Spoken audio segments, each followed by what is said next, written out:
Yo, I'm Bob, totally blind since birth into Star Wars, talking about Andor on Disneyplus. We're on episode 8, Narkina 5. Spoilers ahead, so watch the episode before listening to my thoughts. That being said, jumping right into it. And you were warned. So Andor starts the episode out in a slammer, and he's going to be sent to another slammer. So he's going from slammer to slammer. It's got to be a very depressing situation for this guy. There he was, minding his own business. He was just out to get the greeny green ones, and he got hauled in for looking around. And it's just, boy, that's got to suck. So right when he's going to board his transport, right before rather, we hear from that one shore trooper that the other prisoner there, he's going to Belsavas, and that, of course, appeals to the 90s kid in me who listened to Children of the Jedi, an EU novel, a Legends novel by Barbara Hambly. So kids, should you ever visit the planet of Belsavas, don't go into the tunnels like Han Solo and Chewbacca did in Legends. There are mutated horrors down there who used to be human. And I hope that prisoner survives, but it would be really cool if those creatures in the tunnels were eventually made canon. Man, I love that one scene in Children of the Jedi. Quite like a horror movie, if you know what I'm talking about. If not, give the book a read. Rabbit chasing aside, talking about Star Wars canon here. I like when Andor and the other prisoners, they show up on Narkina 5 and they're introduced to that very conductive tungstoid steel floor there. I like how the warden, he doesn't even mince words, doesn't even need a weapon. Right away they're shocked just to show them that they mean business. They're there to work, to sleep, get up, and do it all again the next day. And man, that has got to be 2 parts anxiety mixed with 2 parts boredom. I mean, they're being told when to go, when to stop, just like Luthen mentioned in the 3rd episode of Andor. I noticed that, every couple of seconds the guards are like, okay, stop, move forward. I said, come on, keep moving, face forward. Okay, now stop again.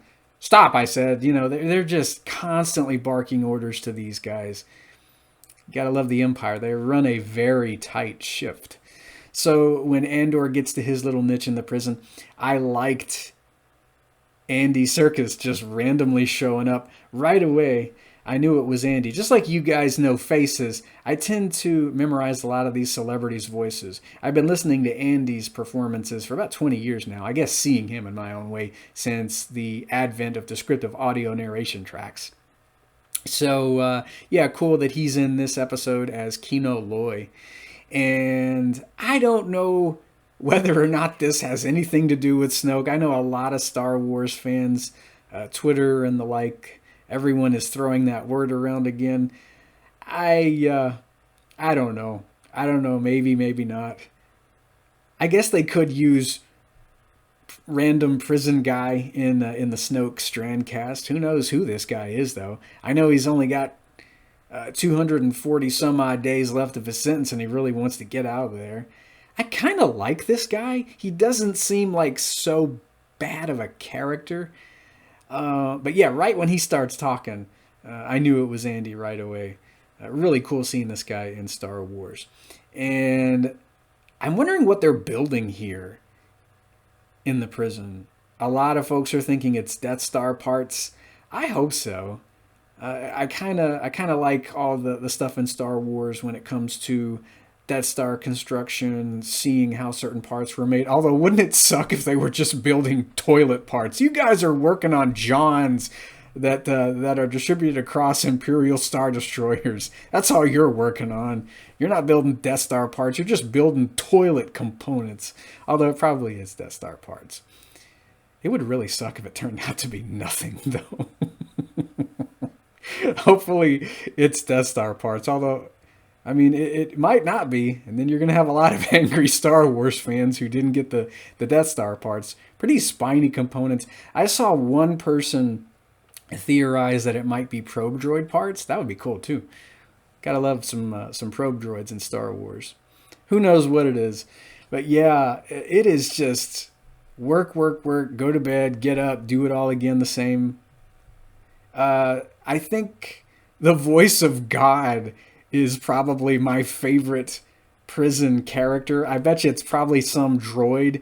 And I didn't know the credits actually called it the voice of God. I thought of The Dark Tower 2 by Stephen King. There's this one cop who's constantly bellowing in this megaphone during the shootout scene, and Stephen identifies this guy as the voice of God. That's what I thought of whenever this thing says pretty much anything in Andor. It's like, oh, it's the voice of God. Although this thing sounds kind of bored, so I wonder if it is an actual person. It's just, you have 10 seconds to return to your cells. Won't someone talk to me? Come on, guys, I'm bored. It just doesn't really sound like it wants to be there. Maybe even the droids are bored at this prison. I like how everyone's in competition. You got tables competing with tables. You got floors competing with floors. Of course, Andor working on table 5. That got me thinking of that one Simpsons episode where Homer's doing the Staying Alive parody. Table 5, table 5. I think it's Two Bad Neighbors where he meets George Bush. I mean, I couldn't help thinking of that Simpsons episode because we hear the word table 5 thrown around several times in the episode. I'm sorry. The Simpsons fan in me had to rear his head for a couple seconds there. So, I mean, that's pretty much what Andor's doing in this episode. He's building things, and one guy commits suicide. He couldn't take it anymore. And I like that one part, though, where you see one guy in the prison. He's gesturing to another guy out the window there, according to the descriptive audio narration track. So I'm wondering what those guys are talking about. You see the one guy out there on that bridge, and he's talking to the guy in Andor's part of the prison. I'm wondering what they're talking about. Maybe they're planning something. Yeah, I like how a month goes by, and you see them all just continuously doing the same thing. Because, you've got that one part in the episode where the word flashes across the screen. 30 shifts later. Sorry, can't help but think of SpongeBob. So you've got Dedra on Coruscant, and she is kind of interested in what Cyril has to say, kind of not. So she's kind of tired of him sending false inquiries to the ISB. She just wants what information she can out of him. Although I'm wondering if she's really trying to see just how badly this guy wants to serve the Empire. He's already told no, but he can't help it as he's in that little interrogation room. He's like, but I was a good inspector. I was a good deputy inspector. I'm just trying to serve the Empire. And she's like, just do your job, man. Just do your job, okay? I'll tell everyone that you were of service to the Empire today. Just don't bug us again, or I'm not the one you're going to be speaking to next time. I'm like, ooh, who's it going to be? Probably Wolf or someone. I don't know. So yeah, she's kind of perturbed, and I like seeing Yularen again in the episode. He's only in it briefly, but man, I love this character so much. Getting to see him was kind of cool, and of course she's trying to get him to understand the severity of the situation. Her boss, Partagas, is also right there with Dedra. They really want Axis or Luthen found. And so, I mean, we got that going on. We have Mon Mothma drinking squigs. Well, I don't think she really cares for it. And I like that we learn a little more about her past and Perrin's past. So they're in this arranged marriage, have been for years. It's just not a happy marriage, I gather. We've all gathered that by now. So you got that going on. I guess there probably will be something comes along down the road about the money, because what's that guy's name? Tay. He's gonna have some trouble moving it. The 400,000, I think.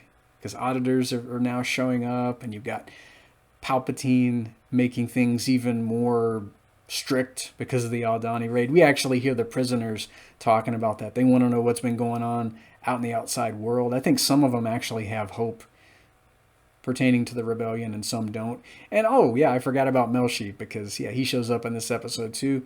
I like that they brought this guy in. I actually liked him a lot in Rogue One, and I felt like maybe he had more to do, but we didn't really get to see him that much. So I like seeing him here. And of course you've got Luthen visiting Saw Gerrera. I love Saw. I think he's one of my favorite characters from canon. So yeah, of course we see Saw doing what Saw usually does. He's not wanting to work with anybody, just kind of wanting to do his own thing.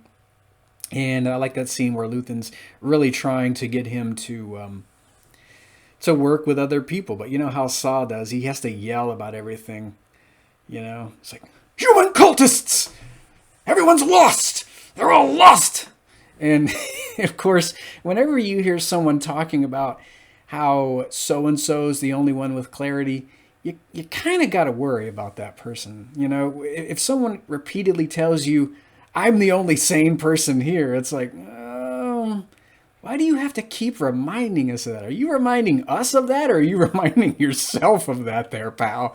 But needless to say, Saw, he gets the job done. So really liked seeing that brief scene with him. Maybe we'll get to see more about the power station they mentioned at Spell House. Maybe there'll be a big raid there in the future. And, you know, Luthen doesn't give him the parts. I guess this is the first time we visit the planet of Segra Milo. So that was kind of an interesting place to visit. Also cool to see Two Tubes again. Let's see. We get a bit of stuff going on Ferrix, which I liked. And I'm guessing Marva is not long for that galaxy far, far away. She's wheezing. She's already fallen down.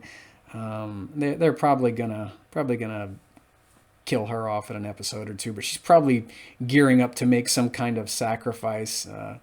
Maybe set an example for the other rebels there. Be a symbol of hope as she goes out. I hope not, but I'm thinking, you know, she doesn't have much time left. She's been wearing herself out. Everyone's worried about her.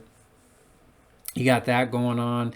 You got Dedra heading to Ferrix, and she's wanting to drill down, as she says.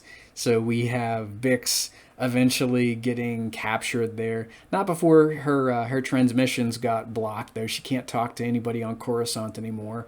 Luthen doesn't want that to go on. Clea's convinced him to shut all that down. So now no one can tell anybody about Andor's poor sick mom. As for Luthen wanting to have Andor killed, I still don't know how I feel about that. I'm wondering if Clea does, but at the same time, Luthen's, you know, questioning how much Andor knows. He's just kind of out there in the galaxy, knowing what he knows, probably a bit too much. I'm still not sure as to whether or not he wants it done or Clea wants this done behind Luthen's back. Maybe it's like 50-50. I don't know. It's not really a theory that I care whether or not I'm right or wrong about. So what do you guys think? Does he know that that Clea wants this guy dead, or is he wanting to give Andor another chance? If it was Saw would probably want him dead. Saw's just that kind of guy, you know, torturing people with blood gullet. Sorry. You gotta do the Saw voice sometime whenever you're talking about Saw, you know. What are you, Luthen? Never really known. I guess that'll do for this episode discussion. I'm thinking, is there anything that I have forgotten about? I guess not. Cool that we got mention of Emperor Palpatine. We haven't seen him. I wonder if we'll eventually see him making some kind of a Senate speech, maybe using that hologram technology that he used in Rebels. I mean, we've recently heard Ian McDiarmid in Tales of the Jedi, so maybe not. I always love it when Palpatine comes on screen. He's awesome, even though he's a bad guy. He's a fun old dude. You got to give it to Palpy. So I guess that's it. I'll probably have forgotten something. We'll probably have to talk about it in some afterthought video when season 1's wrapped up. I guess I'll hear you guys next time. I'll try to get this posted on Andor Eve. I'm so sorry about not having posted this earlier. We had a big, massive day-and-a-half long power outage last week, so I'm behind on Star Wars episode reviews. Not to mention, we got a whole bunch of content dumped on us the day of October 26th, so I've been trying to watch Andor, all the Tales of the Jedi stuff. I still got 3 shorts from that to talk about, so yeah. I guess we'll be talking about episode 9, whatever that is, next time, and I'll hear you guys then. May the Force be with you.